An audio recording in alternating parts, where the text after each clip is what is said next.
பிதாசுதன் பரிசுத்த ஆவியின் பெயராலே ஆமென்.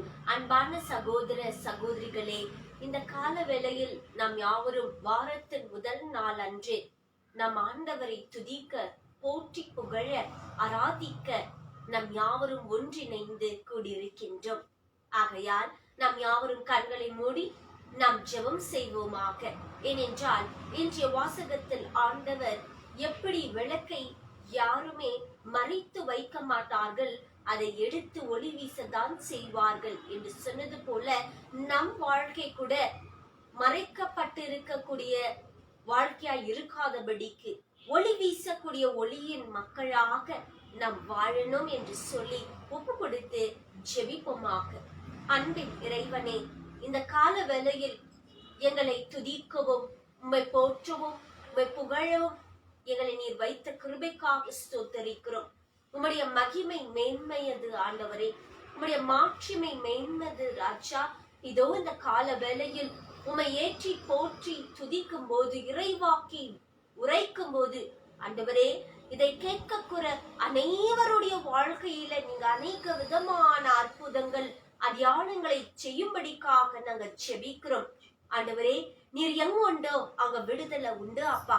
ஆண்டவரே, நீங்க தான் ஒவ்வொரு மக்களையும் ஒளி கொடுக்கக்கூடிய மக்களாக மாற்றும்படிக்காக நாங்க செபிக்கிறோம். அனைவருக்கு அப்பா உம்முடைய இறைவாக்கின் வழியாக உம்முடைய திட்டம் என்னவென்று நீங்க தெரிவிக்கும்படிக்காக நாங்க செபிக்கிறோம். ஆண்டவரே, உம்முடைய வல்லமை தான் ஒவ்வொருத்தரையும் பாதுகாத்து இந்த நாள் முழுவதும் நடத்தும்படிக்காக செபிக்கிறோம். இதை அனைவற்றும் இயேசு கிறிஸ்துவின் நாமத்திலாக ஒப்பு கொடுத்து செபிக்கிறோம் ஜீவனுள்ள நல்ல தகப்பனே. ஆமேன், ஆமேன், ஆமேன். அன்பானவர்களே, எப்படி ஆண்டவர் நம்மை அவர் ஒளி கொடுக்கக்கூடிய மக்களாக மாறுங்க என்று சொல்லி இன்றைய வாசகத்தில் சொன்னது போல நாம் யாவரும் திருச்சபை மக்களே, தூய திருச்சபை மக்களே என்று சொல்லி இந்த பாடலை பாடி நம் ஆண்டவரை நாம் துதிப்போமாக. திருச்சபை மக்களே, தூய திருச்சபை மக்களே, அன்பே ஆண்டவர் இயேசு அழைக்கிறார் வாருங்கள். திருச்சபை மக்களே, தூய திருச்சபை மக்களே, அன்பே ஆண்டவர் இயேசு அழைக்கிறார் வாருங்கள். உலகத்தில் நுழையுங்கள், இன்று உணர்ந்தே வாருங்கள். அடிமை தனத்தை விட்டு மறுரூபமாகுவோம். எழுந்து ஒளி வீச இப்ப நேரம் வந்ததே. விழித்தெருவோம், செயல்படுவோம், வாழ்வின் கிறிஸ்துவை காண்பிப்போம். திருச்சபை மக்களே, தூய திருச்சபை மக்களே, அன்பே ஆண்டவர் இயேசு அழைக்கிறார் வாருங்கள். காலமோ நெருங்குதே, தேவராஜ்யம் சமீபமே. வருவேன் என்றவர் மிக விரைவில் வருகின்றார். எழுந்து ஒளி வீச இப்ப நேரம் வந்ததே. விழித்தெடுவோம், செயல்படுவோம், வாழ்வின் கிறிஸ்துவை காண்பிப்போம். திருச்சபை மக்களே, தூய திருச்சபை மக்களே, அன்பே ஆண்டவர் இயேசு அழைக்கிறார் வாருங்கள். இயேசு அழைக்கிறார் வாருங்கள். ஆமென். திருச்சபை மக்களே, இயேசு அழைக்கின்றார் வாருங்கள். எழுந்து ஒளி வீச இப்பவே நேரம் வந்தது. இனியும் தாமதிக்க கூடாது. ஏனென்றால் ஆண்டவருடைய வருகை எப்போ வேணாலும் அது இருக்கும். அது ராட்சாமத்திலும் இருக்கும், பகல் நேரத்திலும் இருக்கும். ஆக அவர் சொல்கின்றார் இப்படியாக இறைவாக்குல, என்னுடைய வருகை திருடனை போல இருக்கு, எப்ப வருவேன் என்று தெரியாது. ஆகையால் நாம் ஆயத்துடன் இருக்க வேண்டும். We should be prepared to meet the Lord our God, the Savior. அப்ப நாம preparedness-ஆ இருக்கணும் என்றால் நம்மளுடைய வாழ்க்கை ஒளியை கொடுக்கக்கூடிய மக்களாக நாம் இருக்க வேண்டும். நம் வழியாக அநேகருடைய வாழ்க்கையில ஒளியை தோன்ற வைக்கணும். மாறாக நம் வழியாக அடுத்தவங்களுக்கு ஒரு துன்பமாகவும் இருளை கொடுக்கக்கூடிய மக்களாகவும் நாம் தோன்றவே கூடாது.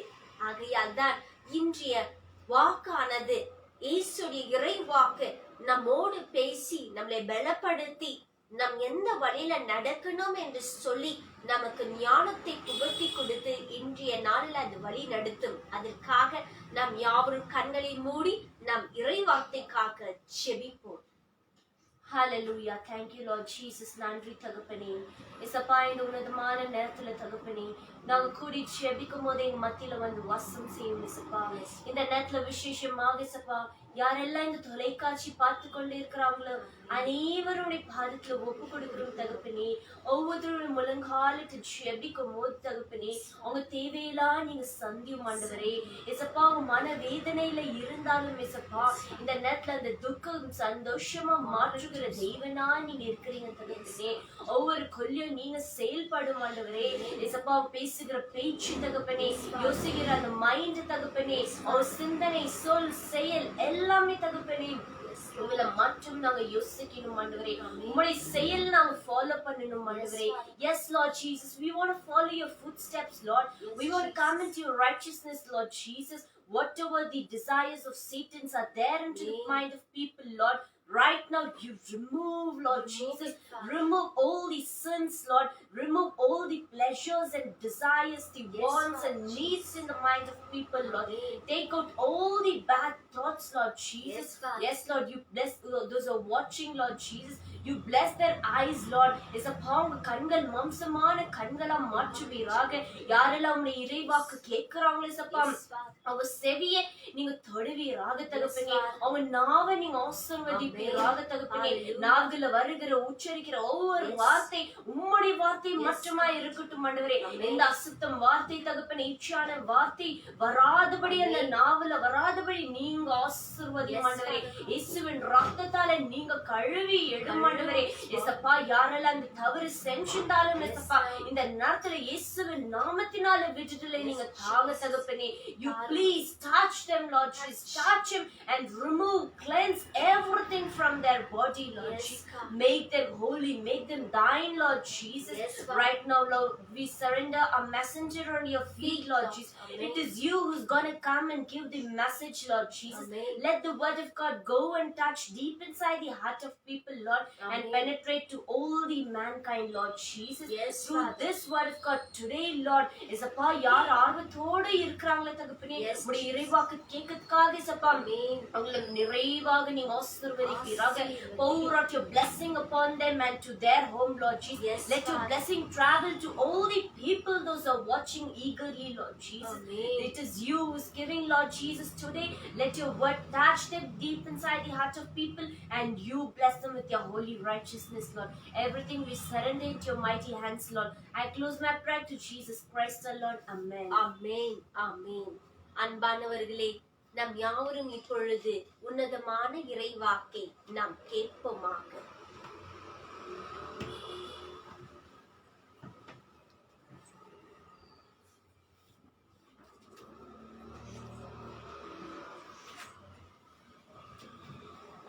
இயேசுவில் பிரியமான சகோதர சகோதரிகளே, ஆண்டவராகிய இயேசுவின் பெயரால் உங்கள் அனைவரையும் இந்த காலவேளையில் வாழ்த்துகின்றோம். இன்று நமக்கு வாரத்தின் முதல் நாள் திங்கட்கிழமை. எல்லாரும் பணிகளுக்கு செல்லுகிற வேளையில ஒரு 10 நிமிடம் இறைவாக்கை கேட்டு நாம் பயணத்தை மேற்கொள்ளுமாக. ஆக இன்றைக்கு திருப்பலி வாசகங்கள் நமக்கு சொல்லும் செய்தி என்ன என்று நாம் பார்க்கும்போது, ஆண்டவர் சொல்லுகிறார், விளக்கை ஏற்றி மரக்காலின் கீழ் வைக்காமல் அது விளக்கு தண்டின் மீது வைக்க வேண்டும். ஆகவே அங்கிருக்கிற அனைவருக்கும் அது ஒளி கொடுக்கும். இந்த ஒரு வாக்கை வைத்துதான் இன்றைக்கு வீடுகளிலாகட்டும் மாளிகையிலாகட்டும் லைட் ஃபிட்டிங் எல்லாமே மேலிடத்துல ஃபிட்டிங் செய்றாங்க. இறைவாக்கை வாசித்து லைட் எல்லாம் ஃபிட் பண்ணும்போது மேல ஃபிட் பண்றாங்க. ஏன் என்று பார்க்கும்போது ஆண்டவர் சொன்ன வாக்குகள். நண்பர் மக்களே, இன்றைக்கு ஆண்டவர் இயேசுவை பலர் ஏற்றுக்கொள்ளலாம், பலர் ஏற்றுக்கொள்ளாமல் போகலாம். ஆனால் ஆண்டவர் சொன்ன வாக்குகள், செயல்கள் இன்றைக்கு எல்லா வீடுகளிலும் இருக்கிறார். எந்த வீட்டிலாவது லைட்டை கீழே ஃபிட் பண்ணிக்கிறது பார்ப்பீங்களா? அப்படி பண்ணியிருந்தாலும் அது இரவு நேரத்தில் தூங்குவதற்காக இருக்கும். ஆனால் எல்லோரும் பயன்படுத்தக்கூடிய லைட் மேலதான் ஃபிட் பண்ண வைத்திருக்கிறது. ஆகவே இன்னைக்கு வாசகம் பாருங்க, லூக்கா நற்செய்தி 8ஆம் அதிகாரம் 16-18 வரைக்கும் வாசிக்கும் போது, அக்காலத்தில் மக்கள் கூட்டத்தை நோக்கி இயேசு கூறியதாவது, எவரும் விளக்கை ஏற்றி அதை ஒரு பாத்திரத்தால் மூடுவதில்லை, கட்டிலின் கீழ் வைப்பதும் இல்லை. மாறாக உள்ளே வருவோருக்கு ஒளி கிடைப்பதற்கு அதை விளக்கு தண்டின் மீது, மேல் தளத்தின் மீது, விளக்கு தண்டின் மீது வைப்பார். வெளிப்படாதது மறைந்திருப்பதும் ஒன்றுமில்லை, அறியப்படாமலும் வெளியாகாமலும் ஒளிந்திருப்பதும் ஒன்றுமில்லை. ஆகையால் நீங்கள் எத்தகைய மனநிலை கேட்கிறீர்கள் என்பது பற்றி கவனமாயிருங்கள். உள்ளவர்களுக்கு கொடுக்கப்படும், இல்லாதவருக்கு தமக்கு உண்டென்று அவர் நினைத்திருப்பதும் எடுத்துக் கொள்ளப்படும். இயேசுவில் அன்பான இறை மக்களே, இன்றைய வாக்கு கொஞ்சம் கடினமானதுதான். ஏன்னா ஆண்டவர் சொல்லுகிறார் பாருங்க, உள்ளவர்களுக்கு திரும்ப திரும்ப கொடுத்துக்கிட்டே இருப்பாங்க. இன்னைக்கு நாம நினைக்கணும், பணக்காரர்கள் பணக்காரர்களாகவே இருக்கிறார்கள், ஏழைகள் ஏழைகளாகவே இருக்கிறார்கள். ஆக ஒரு மனிதன் உயர்ந்த ஸ்தானத்துக்கு செல்வதும் கீழ்ஸ்தானத்துக்கு செல்வதும் அவனுடைய மனநிலை பொறுத்திருக்கிறது என்றுதான் ஆண்டவர் சொல்லுகின்றார். அவருடைய மனது எவ்வாறு இயங்குகிறதோ அவ்வாறு உயர்வையும் தாழ்வையும் அவங்க பயணிப்பாங்க. சாலமோன் ஞானி பார்க்கும்போது, மனிதன் சுறுசுறுப்பை கற்றுக்கொள்ள வேண்டும் என்றால் எறும்பு கிட்ட போய் கத்துக்கங்கன்னு சொல்லுவார்.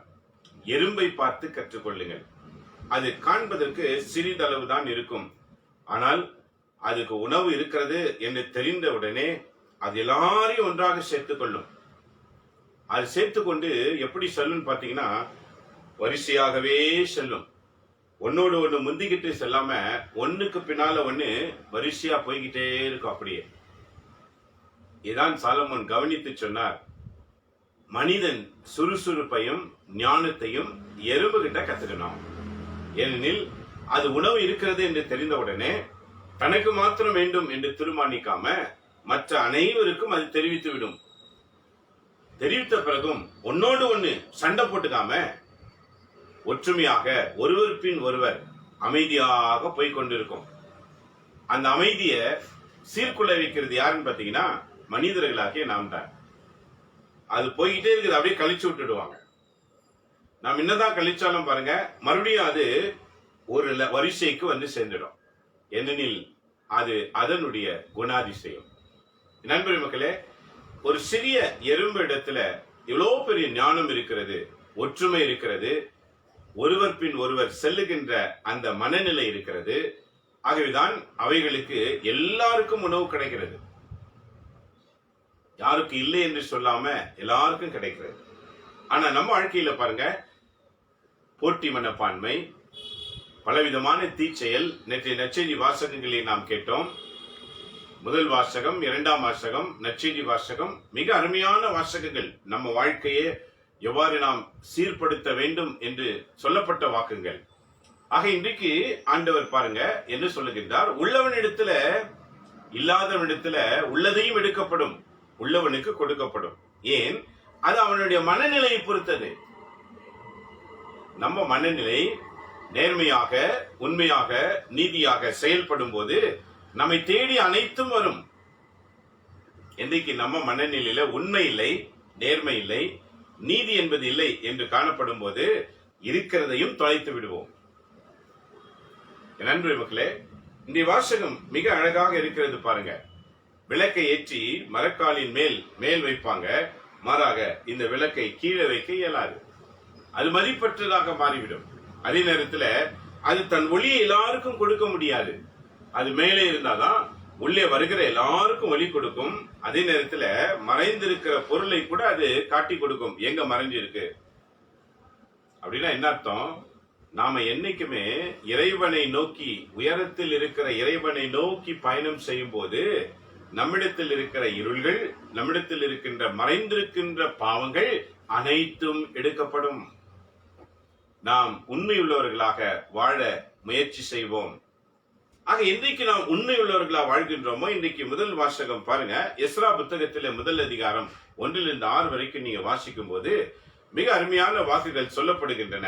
என்னென்றால், அன்றைக்கு எரேமியா வழியாக வெளிப்பட்ட இறைவாக்கு நிறைவேறும்படி பாரசீக மன்னன் சைரஸின் முதல் ஆண்டில் அவரது உள்ளுணர்வை ஆண்டவர் தூண்டினார். அந்த மன்னனுக்கு உள்ளுணர்வை தூண்டினார். என்ன தூண்டினார்? என் நாட்டில் என்னை வழிபடுகிற என் மக்களுக்கு ஒரு ஆலயத்தை கட்ட வேண்டும். ஆக அந்த நாட்டு அரசன் என்ன செய்தான்? அன்றைக்கு அவர்கள் அனைவரையும் அழைத்தான். பாரசீக மன்னர் சைரசு கூறுது, விண்ணக கடவுளான ஆண்டவர் மன்னகத்தில் உள்ள எல்லா அரசுகளையும் என்னிடம் ஒப்படைத்துள்ளார். எல்லா அரசுகளுக்கும் பவராக அன்றைக்கு மன்னன் திகழ்ந்தான். மேலும் யூதாவில் உள்ள எருசலேம் தமக்கென ஒரு கோயிலை கட்டும்படி அவர் என்னை நியமித்துள்ளார். இறைவனுக்கென்று ஆலயத்தை கட்டுகிற ஒரு எண்ணம் உருவாகிறது. ஆக இன்றைய நற்செய்தி வாசகத்துக்கும் இன்றைய முதல் வாசகத்துக்கும் இருக்கிற உறவுகள் என்ன என்று பார்க்கும்போது, நாம் மேலான இறைவனை நோக்கி பார்க்கிற வேளையில நம் உள்ளத்தில் இருக்கின்ற தீமைகள், மறைந்திருக்கிற பாவங்கள் அனைத்தும் வெளியேறுகின்றன, நற்குணங்கள் உருவாகின்றன. இந்த நற்குணங்கள் இறைவனுக்காக ஒரு கோவிலை, இறைவாக்கை, இறைவனுக்காய் வாழ்கிற வாழ்க்கையை உள்ளத்திலே நியமிக்கின்றன. ஏன் என்று பார்க்கும்போது, நாம் தூய்மையற்றவர்களாய் இருக்கிற வரைக்கும் தூய்மையான கடவுள் நம்முள் இயங்க மாட்டார். தூய்மை உள்ளவர்களாய் மாறும்போது தூய்மையான கடவுள் நமக்குள்ள இயங்க ஆரம்பிப்பார். அவர் இயங்கும் போது அவருடைய பெயர் மகிமை அடையும்படி பூலோகத்திலே பல காரியங்கள் நடைபெறும். இதான் இன்றைக்கு முதல் வாசகத்திலே அந்த மன்னன் தன்னுடைய உள்ளத்திலே இறைவனுக்கு முதலிடம் அழைத்து கொடுத்ததினால இறைவன் அவர் உள்ளத்திலே சொல்லுகிறார், என் மக்களுக்கு ஒரு ஆலயம் கட்டப்பட வேண்டும். அந்த ஆலயத்தில் அனைவரும் என் மக்கள் வழிபட வேண்டும். நண்பர்களே, இன்றைக்கு நம்ம வாழ்க்கையில நாம் அனைவரும் தன்னை உணர்ந்து வாழ கற்றுக்கொள்ள வேண்டும். இன்றைக்கு ஆலயம் என்பது நாம் ஒவ்வொருவரையும் குறிக்கிறது. முதலில் நம்முடைய உள்ளம், நம்முடைய வாழ்க்கை, நம்முடைய செயல்கள் சரி செய்யப்பட வேண்டும். எனக்குள் இருக்கிற தீமைகள், எனக்குள் இருக்கிற தீய சிந்தனைகள், எனக்குள்ள இருக்கிற தீய செயல்பாடுகள் எல்லாவற்றையும் நான் அகற்றிவிட்டு முதலிலே என் கடவுளுக்கு முதலிடம் அளிப்பேன். சொல்வது அல்ல, செயலிலே இறைவன் எதிர்பார்க்கின்றார். ஏனெனில் இன்றைக்கு உலகிலே எல்லாரும் சொல்வார்கள், கடவுள் என்றாலே எல்லாரும் சொல்வார்கள். ஆனால் செயல் எங்க இருக்கிறது? செயலற்ற நம்பிக்கை செத்து போனது என்று ஆண்டவர் நமக்கு சொல்லுகின்றார். ஆக செயலற்று இருக்கிற வாழ்க்கையை இறைவன் நம்புவது கிடையாது. ஆகவேதான் இன்றைக்கு நற்செய்தியில எப்படி முடிக்கிறார் பாருங்க, இல்லாதவனிடத்தில் இருக்கிறது எடுக்கப்படும், அது உள்ளவனுக்கு கொடுக்கப்படும். ஏன்?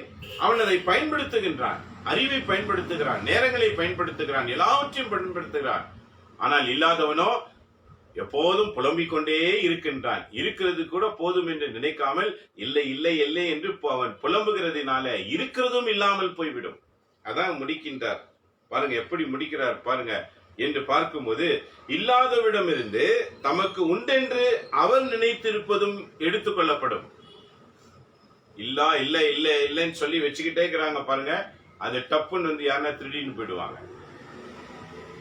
என் நண்பர் மக்களே, ஆக இன்றைக்கு வெளிப்படாதது ஒன்றுமில்லை, மறைவாய் இருப்பதும் ஒன்றுமில்லை என்று ஆண்டவர் சொல்லுகின்றார்.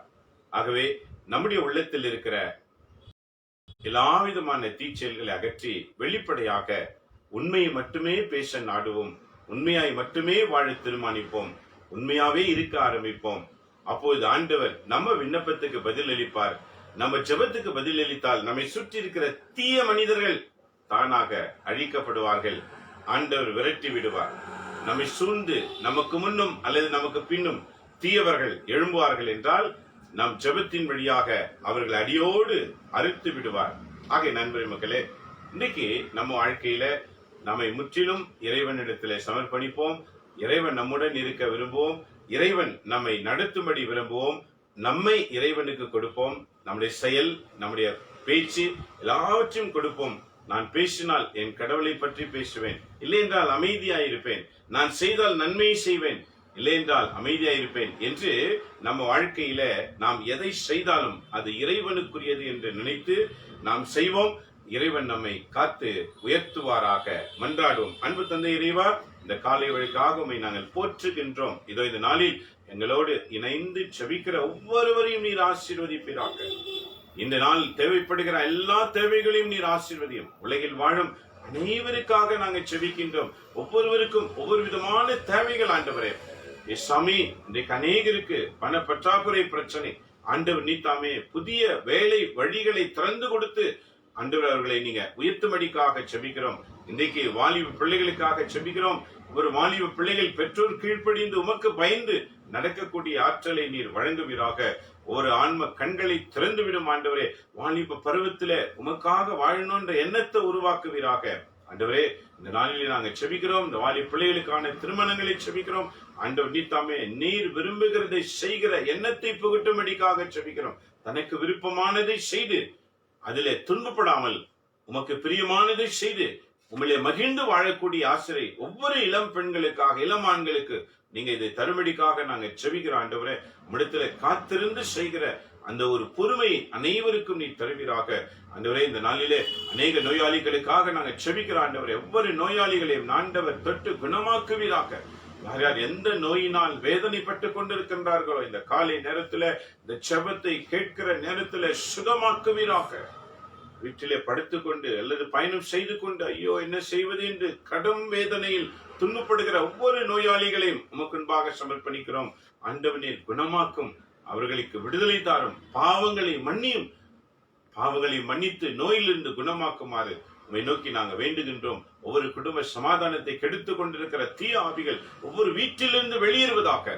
எல்லா வீடுகளும் ஜெப வீடு என்று அழைக்கப்படுகிற திருக்குடும்ப வாழ்வு வாழ ஒவ்வொரு குடும்பத்தையும் ஆண்டவர் நீங்க ஆசீர்வதிக்கும்படிக்காக செபிக்கிறோம். கணவன் மனைவி பிள்ளைகள் என்று சேர்ந்து உம்முடைய பிள்ளைகளாக திருக்குடும்பங்களாக வாழ இன்றைக்கு நீர் அருள் தருவீராக. உலக மக்கள் அனைவரையும் நினைவு கூறுகின்றோம். உலக அரசர்களை நினைவு கூறுகிறோம். உலக நாட்டில் இருக்கிறதான பிரசிடென்ட், பிரைம் மினிஸ்டர் என்று ஒவ்வொருவரையும் ஒப்புக் கொடுக்கிறோம். எம்எல்ஏஸ், எம்பிஸ், கார்பரேட்டர்ஸ் அனைவரையும் ஆசீர்வதியும். சீஃப் மினிஸ்டர் ஆசீர்வதியும். IAS officer, IPS officers, under military, air force, navy, இப்படி பார்டர் செக்யூரிட்டி, எங்க நாட்டு மக்கள் அனைவருக்கும் நாங்கள் செபிக்கிறோம். ஆண்டவரே, நீங்க தாமே நிறைவானதை கொடுத்து ஆசீர்வதிப்பீராக. ஆண்டவர் நீர் துணை நின்று பாதுகாத்துக் கொள்ளும். போலீஸ்களுக்காக செபிக்கிறோம். மக்களுக்கு உதவி செய்கிற குணத்தினால் இவர்களை நிரப்புவீராக. ஆண்டவர் நீர் பாதுகாத்துக் கொள்ளுங்க சுவாமி. டாக்டர்களுக்காக செபிக்கிறோம். எல்லா மருத்துவர்களை நீங்க ஆசீர்வதியும். நர்ஸுக்காக, சானிடைசர், கிளீனர்ஸ்களுக்காக, டிரைவர், ஆம்புலன்ஸ் டிரைவர்களுக்காக நாங்க செபிக்கிறோம். இவெல்லாம் நீங்க ஆஸ்வதிக்குமாறு செபிக்கிறோம். ஆண்டவரே, ஆண்டவரே, இன்றைக்கு வாதி வதங்கி யாரும் இல்லையே என்று அநாதிகளாக இருக்கிற ஒவ்வொருவருக்காக நாங்க செபிக்கிறோம். ஆண்டவரே, நீ தாமே ஆசீர்வதிப்பீராக. சிங்கிள் பேரண்ட்டுகளுக்காக நாங்க செபிக்கிறோம். ஆண்டவரே, நீங்க ஆசீர்வதிப்பீராக. எத்தனையோ கஷ்டங்கள் அந்த வீடுகளில இருக்கும். ஆண்டவர் நீங்க தாமே அவர்களுக்கு தேவையானதை கொடுத்து காக்குமாறு நாங்கள் செபிக்கிறோம். ஆண்டவரே, விதவைமார்களுக்காக செபிக்கிறோம். ஆண்டவரே, உம்முடைய கரம் அந்த குடும்பங்களிலே நிறைவாயிருந்து பாதுகாக்கப்படுவதாக. நீரே கூட இருந்து எல்லாரும் நடத்துவீராக. இன்றைக்கு நைருடைய தேவைகள் சந்திக்குமாறு ஒவ்வொன்றையும் உடைய பாதத்திலே நாங்கள் ஒப்புக் கொடுக்கின்றோம். இதெல்லாம் எங்கள் ஆண்டவர் கிறிஸ்து வழியாக மன்றாடி அருளையும் ஆசிரியும் நாங்கள் அனைவருமே பெற்றுக் கொள்கிறோம். எங்க நல்ல பிதாவே, ஆமென், ஆமென். இயேசுவில் அன்பான இறை மக்களே, கலக்கம் கொள்ளாதீர்கள். உன்னதமான கடவுள் நம்முடன் இருக்கின்றார். நிச்சயம் நம்மை நடத்துவார். நம்பிக்கையோடு ஜெபியுங்கள், ஜெயம் பெறுங்கள். குடும்பமாக கணவன், மனைவி, பிள்ளைகள் கம்பல்சரி ஒரு 15 நிமிடம், only 15 minutes இந்த திருப்பலி வாசகத்தை எடுத்து குடும்பமா ஒரு வாசகத்தை வாசிங்க. உங்க குடும்பம் திருக்குடும்பங்களாக மாறும். இறைவன் உங்களையும் பயன்படுத்துவாராக. மீண்டும் நாளை காலை சந்திப்போம். அன்று தாமே கூட இருந்து பாதுகாத்து நடத்தட்டும். எல்லாம் வல்ல இறைவன், தந்தை, மகன், தூய ஆவியின் பெயராலே. ஆமென்.